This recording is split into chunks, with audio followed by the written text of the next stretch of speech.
Ladies and gentlemen, it is currently the 4th of September 2023 and chess is bigger than it ever has been before. Today, there has been an amazing two competitions that I really want to show to you guys. The first one is one between Magnus Carlsen and Firouzja Alfirouzja, and the second one is an 800 ELO chess game that really impressed the masses in today's event. So this is the Magnus Carlsen game. As you can see, Magnus is playing as black and Firouzja is playing as white. The game starts off, give me a second. The game starts off with d4. d4 is an amazing move. It is the best first move ever in chess. I'm actually going to turn off the game review because I do not want to see it. So after d4, Magnus responds with e7. This is the most imbalanced opening in chess. It is a very good opening at the grandmaster level and even beginner levels if you know what you're doing. White responds with knight to f3, and then black responds with the Alpine variation, which is e3. Very interesting combination here, very interesting move. You don't really see this at the top level of chess. Really engaging, really interesting sequence of moves. Firouzja plays b4, and b4 is great because it lets the bishop develop out to this square. This is actually called the Norwegian hamstring variation, and it is very popular at the top level of chess, once again. But you don't see it often. However, it is very popular. Magnus now plays a3, just a waiting move, preventing the bishop of going to b4, and then Firouzja plays b4 himself with the pong here, and black expands into the center with this move, and this is a very interesting move because if white take, then black take, and then really cool stuff happens. Like this, you know? And then, again, bishop goes to control this entire diagonal. Very interesting move, very good. And now, a really incredible thing just happens. b7! This develops the knight, and it makes it so that the position becomes so much better for black. Equalizing, improving, rationalizing, analyzing, game reviewing, all of that really great stuff at the 2700 ELO chess level of Magnus Carlsen. White castles, and then black plays the bishop to prepare castling himself.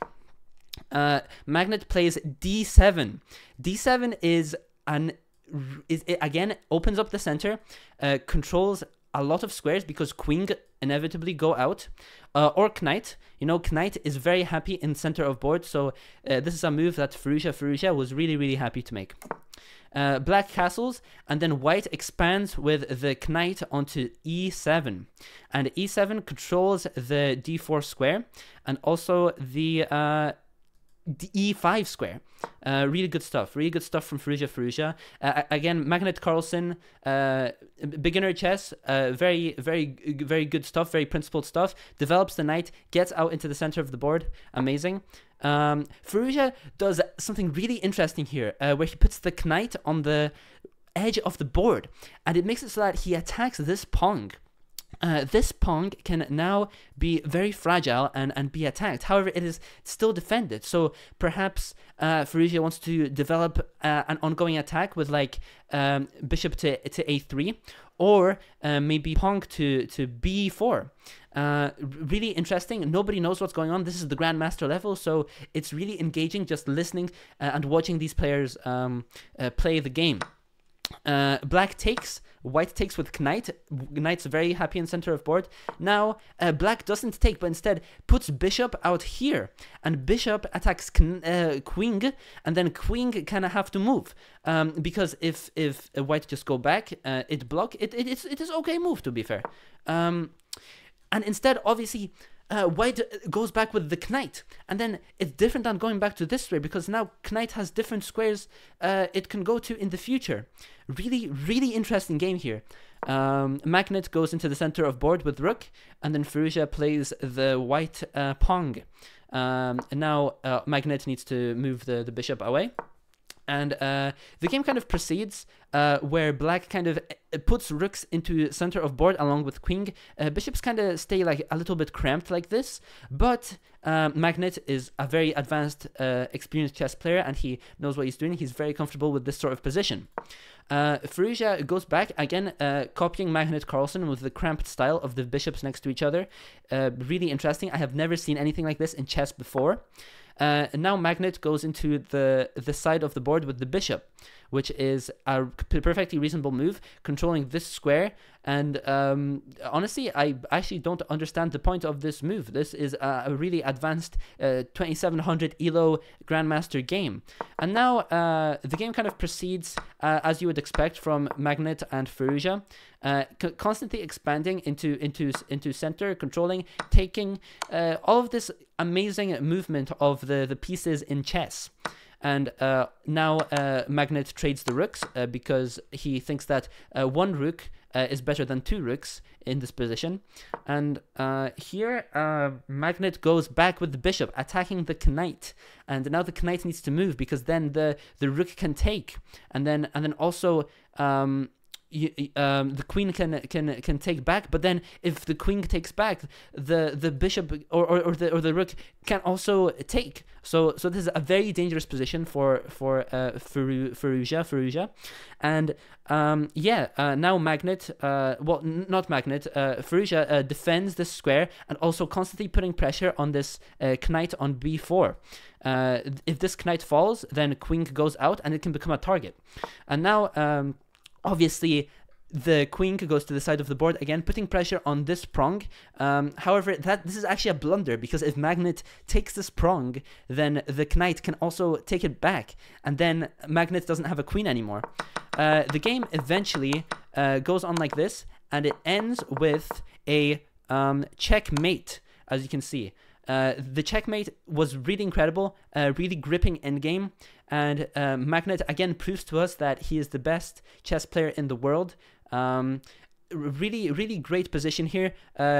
Although Firouzja has the excuse me, that's my cat meowing. I need to make him into soup real quick. Give me 1 second. Hello, I am back. As I was saying, Firouzja has the control of the 7th rank here with the white rook, but Magnet has a better position overall because he's forking the pieces of the queen and the pawn, and then if the king moves, the pawn goes, and then white has no winning chances anymore because the pawn cannot promote to a queen, and it's going to be very difficult to win for Firouzja. So Magnus Carlsen wins the Tata Steel competition of 2024. Really gripping game, really engaging, and this was the final game of the championship. However, on the other side, we have the 800 ELO championship with one of our good friends, Orangutan Player, and Luke45X. These are really advanced players in the 800 ELO realm, in the 800 ELO pool, and the first move of this game is actually a brilliant move. b4! Expanding on the queen side, controlling the center, threatening to play b2 with the bishop and take this pawn,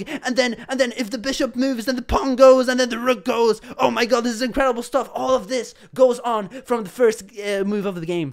Black responds with e3! Another brilliant move, equalizing the position, doing absolutely king nothing. I don't understand why this move was played, if I'm being so honest. This is the Orangutan. This is known as the Orangutan. It is also commonly known as the Polish defense. And of course, Orangutan Player played this because Orangutan Player is Polish, so it is absolutely necessary.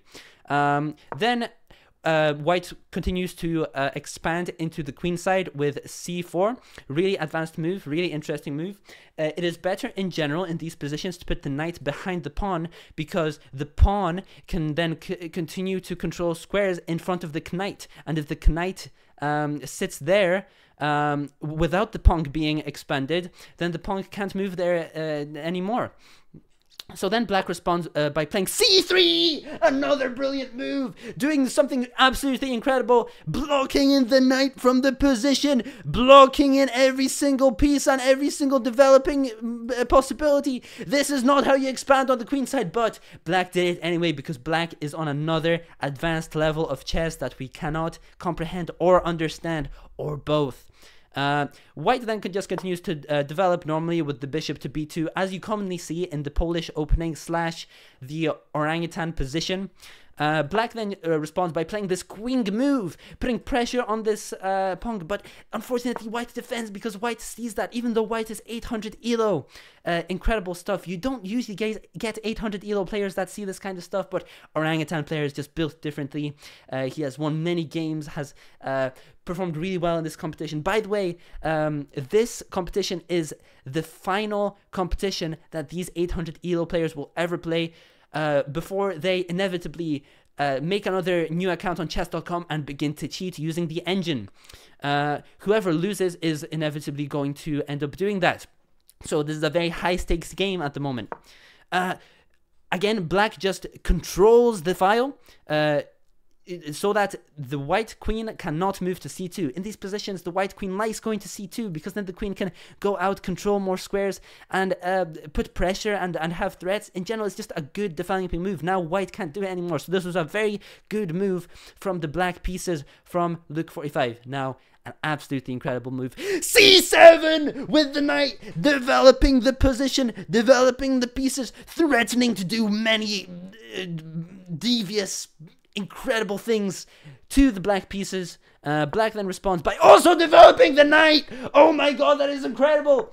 And then obviously now, just to be nice and solid, white expands the pawns. And then the pawns have made a space for the bishop to see this pawn.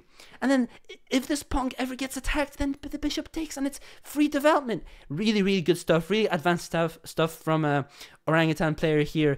Incredible position right off the bat. Incredibly gripping game. Incredibly even and balanced. Nobody knows how it's going to turn out. Black then plays a really devious, dubious move. Knight to b4. This is an interesting move. It threatens absolutely nothing and it can just get kicked out, but white uses it as an opportunity to develop the knight. Really interesting stuff, really gripping gaming right here. It probably would have been better to kick out the knight, but Orangutan player has a different plan in mind. Orangutan player knows exactly what he is doing. Black responds by also developing the knight to a better square. The two options that they had for developing the knight were here or here. Perhaps black didn't like this square because it could just be easily attacked like this. And then if pong takes, then white takes, and then queen can't take. So it just has to move back. But the knight could have moved back to this square. So in between choosing between this square over a longer period of time and this square, black chose this square, and there must be a reason. This is 800 elo chess, and I have no idea. White then begins to develop out into the b2 square with the bishop, and the bishop then protects the pawn. So if anything ever takes the pawn, then the bishop will take the pawn. The game proceeds normally. A trade happens in the center of the board, really interesting. But then the white bishop moves here and then attacks the white bishop with the white bishop. And then if like white takes the bishop, look, check this out. If white takes the white bishop, then the black knight takes it, and then the queen takes it. The queen. So this was a really bad move. What white decides to do, what Orangutan player, the amazing grandmaster level chess player, decides to do is take the knight first, and that's what happens in the game. Then black decides to trade the bishops. And then instead of taking with the queen, this is an incredible move. White goes back with the knight.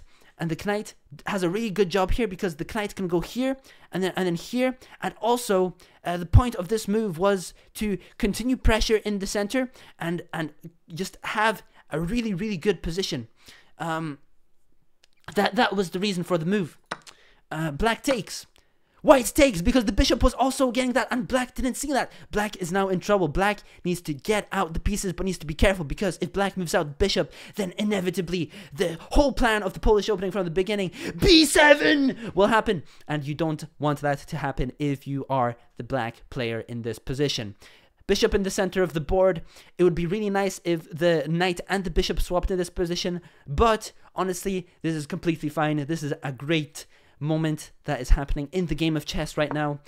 Black then attacks the bishop goes back, sensibly controlling and not going forward like a dumbass or not going out here, just goes back to the same square after taking the pawn, and now obviously this now allows an escape square for the king. So now the king can become active in the end game if the game ends in an end game position. Black then just tries to break through the queen side with the pawn and the queen. White responds by not respecting that threat at all and just trying to move into the center of the board right here. Black takes.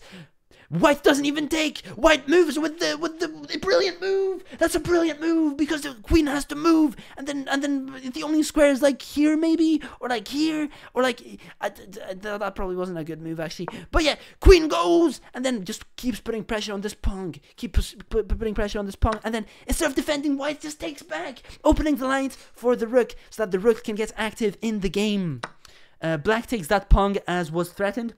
However, everything in this position is defended. It might be a little dubious, but the knight is defended by the queen, the pawn is defended by the knight, and the bishop has eyes on absolutely nothing. But this is a gripping and engaging position at the current moment. Absolutely incredible stuff from Magnet, Orangutan player. Sorry, I get mixed up because Magnet is such an amazing chess player, and so is Orangutan player. Really incredible move here. This is something to witness. It does absolutely nothing, but it looks so scary, and black gets intimidating.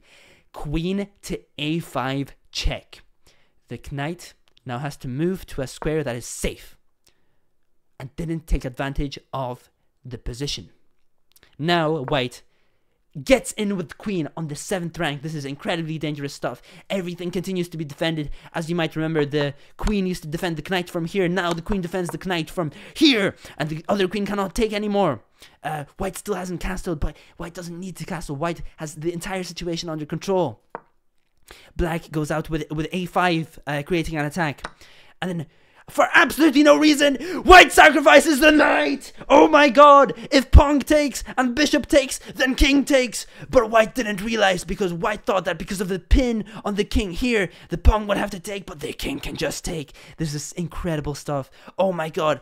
The game is ruined for white right now. It is completely equalized. And then, you won't guess what, the bishop takes! White still doesn't realize the threat. Oh my god, the pin still exists with the pawn on the king.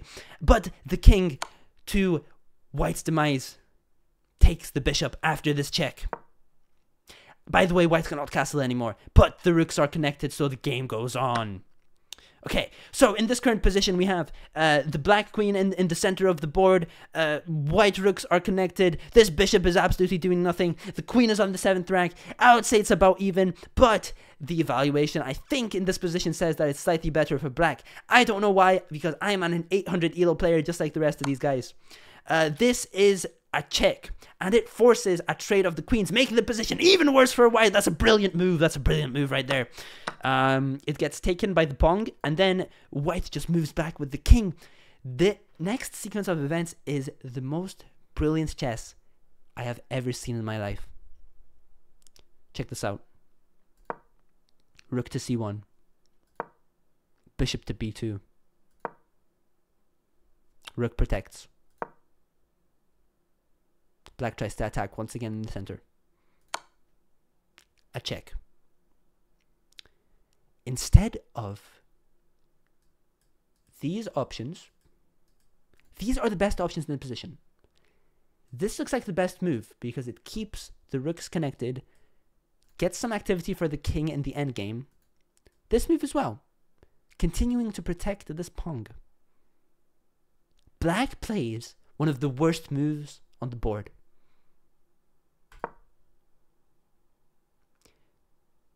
King to g8. Losing the bishop that was supporting the pawn in the center of the board. Black is now panicked. Black doesn't know what to do. Takes the pawn, but then the rook takes. Black didn't realize. Incredible stuff going on here. White now has the advantage once again. Black has 2 passed pawns.